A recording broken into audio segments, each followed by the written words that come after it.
pas facile de trouver un stage quand on n'a pas forcément de relations qui peuvent nous proposer un stage, mais il faut jamais se décourager, on peut même en trouver un à la dernière minute. Si on se laisse prendre par le temps, on va pas forcément trouver ce qu'on veut, on va forcément être moins motivé pour aller là où on doit aller au final. Ouais. Mon principal conseil, c'est qu'il faut commencer les recherches dès le début de l'année pour pas se retrouver en février-mars sans rien. Il ne faut pas hésiter à y aller un petit peu, entre guillemets, au culot, en demandant donc tout d'abord à ses relations, à ses amis, enfin à tout son entourage. Ça a été difficile de trouver un stage parce que quand on n'a que 2 ans d'expérience et 2 ans d'études, les professionnels ils recherchent déjà des stages de 6 mois et pas des stages de 2 mois. Ça n'a pas été très simple de trouver un stage, effectivement, parce que c'est vrai que on est un peu livré à nous-mêmes. Je m'y suis pris assez tard et du coup mes recherches n'ont pas abouti. C'est ça mon plus gros problème en fait. Du coup j'ai pris la décision de choisir le stage qui était proposé par l'IUT en pensant que ça allait être un stage bien, etc. Mais finalement, non. Pas hésiter à beaucoup envoyer de CV et de lettres de motivation. Il ne faut surtout pas lésiner sur la quantité, on va dire.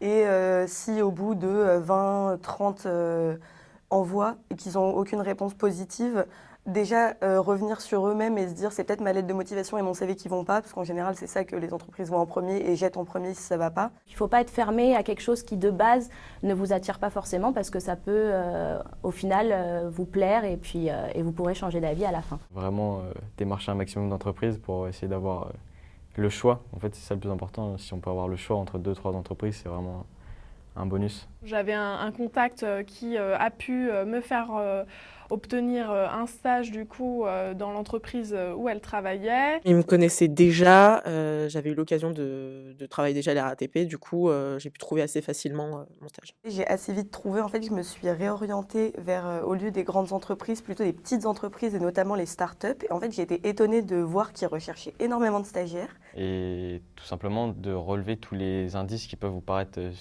suspects. Par exemple, moi, mon entretien, je l'avais fait dans une maison, c'était pas dans des locaux. Et rien que ça, c'était une preuve de manque de sérieux de l'entreprise. J'ai trouvé cette entreprise et du coup, par Internet, en fait, je les ai contactés. Et puis, par la suite, je les ai rencontrés. Pour que l'entretien se passe bien, il faut se servir des acquis, notamment de négociation, etc. Normalement, en TC2, on est assez à l'aise à l'oral. Il faut essayer de ne pas arriver tout tremblant, en sueur, dans l'entretien. Ça fait...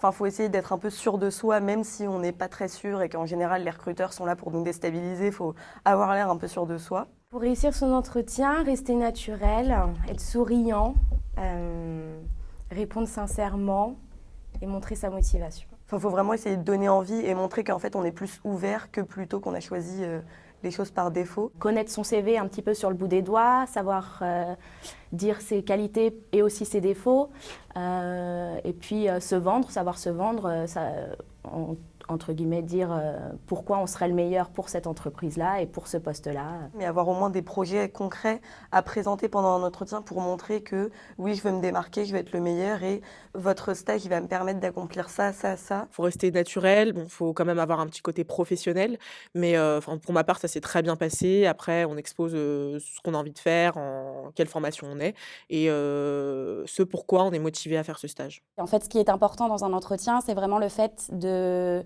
mettre en avant les caractéristiques et les points forts qu'on pourra appliquer à l'entreprise et qui leur seront utiles. J'ai eu un entretien en effet avec mon tuteur de stage qui s'est très bien déroulé et après on a échangé par mail et j'ai été acceptée sans souci.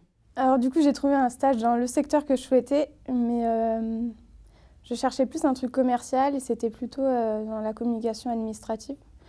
Donc au final, c'était pas très intéressant et ça fait une expérience quand même et je sais que je ne veux pas le faire dans ce genre de métier.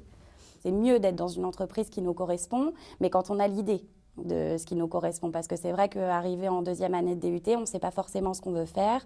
Donc moi, je ne me suis pas fermée de porte. Le stage, il est utile quand même, pour se rendre compte des choses en tout cas.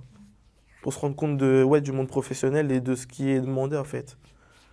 Et surtout de réaliser que ce qu'on fait ici, c'est quand même important, même si on se dit « oui, ça c'est un peu moins important, etc. » On se rend compte qu'on en a souvent besoin en fait.